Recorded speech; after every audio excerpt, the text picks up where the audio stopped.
But, I mean, pop music has always been the Antichrist to me. However, there are people who shine through, people like Macy Gray, people like, well, it's hard for me to think of anybody, but, you know, the business itself was incredible, the personalities in the business. It was incredible to watch, especially in hindsight.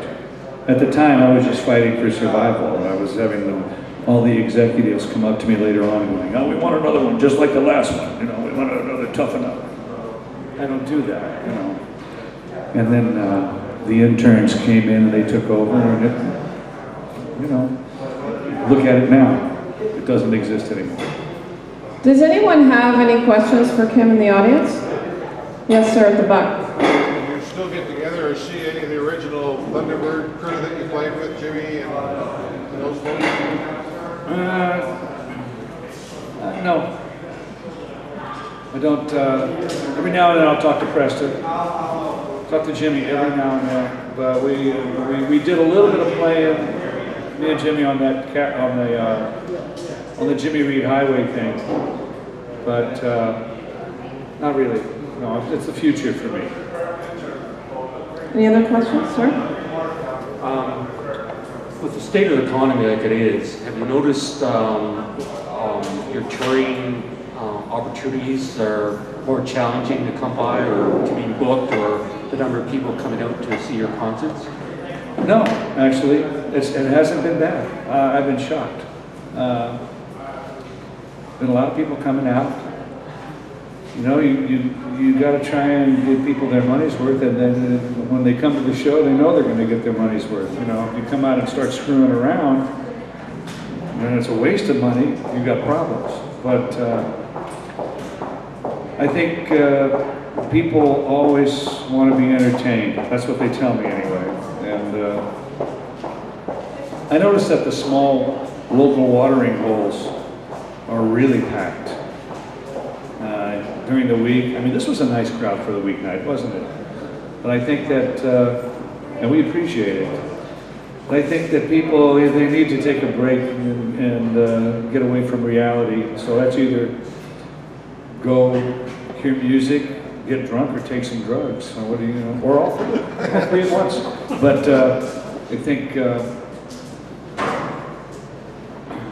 you know, thank God for the fans. That's all I can say. You know, they've been really nice to us, and we appreciate all of y'all coming out here tonight. We have time for one more question. Yes, sir? You have some terrific musicians with you tonight. I don't know where they're from, but which cities have you seen have a healthy up-and-coming blues scene?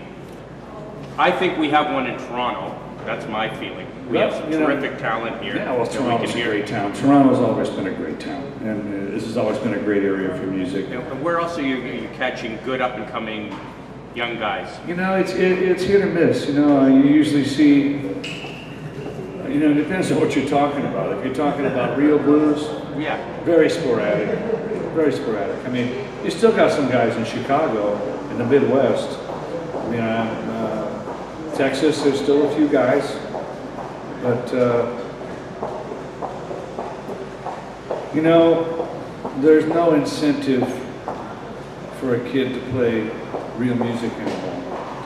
You know, they want to just jump on a tour bus after they've been playing 3 months, and they don't want to be a journeyman musician. It takes your whole life to do the right thing, and it takes your whole life. If you've got that peer group of all those guys I'm talking about in mind, it's almost unattainable. And, you know, especially for a bunch of kids from the suburbs, you know what I mean? You really got to love it. I tell you what, when I was well fed when I was a kid. My dad worked for GM. He's rolling in his grave right now. But when I got the blues was when I started playing them, and I was out there on my own, wondering where my next meal was coming from, wondering what I was going to do with my life, if I was going to have to go out and get a day job. You know, I was determined not to do that. And I think that kids today, you know, now I'm talking like an old curmudgeon, but you know, the work ethic isn't there. And plus, you know, when they combined rock with blues, it made the real blues guys very available. Thank God for me. Yeah. And you know, but the thing is, you know, one thing about rock and blues, when you try to combine them, when you attempt to combine them, you get no blues and really poor rock. So I think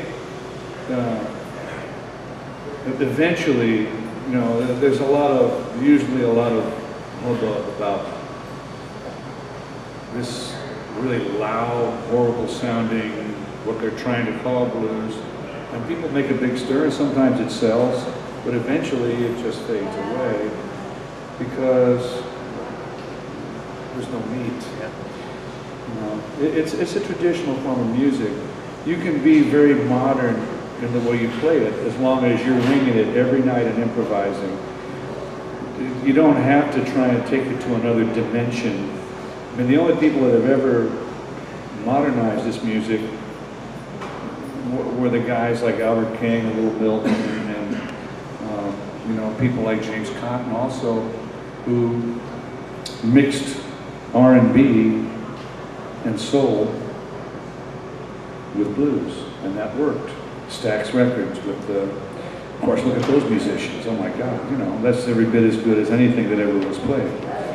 So, you know, you really got to work on it, man. There's a lot of, you know, it's a hard work. And a lot of people just don't want to put the work in. And that's what's going on now. You know, and then, you know, of course, the major labels, when they try to get a hold of it and squeeze every drop of life out of it, they're the ones who really took that stuff and, you know, I mean, maybe, and a lot of people are going to disagree with me, but I guarantee you, a good 99.9% of the people that are quote unquote playing blues today with that, you know, that rock thing, it's not going to be here 10, 20 years from now. It's not going to be here. I don't know if the other stuff is either, but I know that one. All right, thank you. Now, before you leave, I just wanted to ask you one last question, because I'm the editor of Odeum magazine here, but also Stir magazine, and it's about the art of living. So I would like to ask you, Kim, how do you define the art of living? The art of living is just finding what you love and doing that. And that's the art of living. You know, everything else falls into place when you have that. You know, we all know about good food. Just enjoy yourself. Just enjoy yourself. That's the art of living. No stress. Eat, play good music, roam around the world. It doesn't have to be that for you. It could be anything you enjoy, all right? Anything you enjoy. There's a lot of other bodily functions as you get older that work for that too. They all go hand in hand, you know what I mean? And I'm lucky, you know. I work very hard, but I'm also lucky. I've toured the world. I'm still touring the world. I get to come to great cities like Toronto, and I get to, you know, I know the distance from the hotel and a good restaurant in every city that I go. Now that I got the GPS, I'm running wild. Well, thank you very much, Kim Wilson. We appreciate you coming to the interview afterwards, and thank you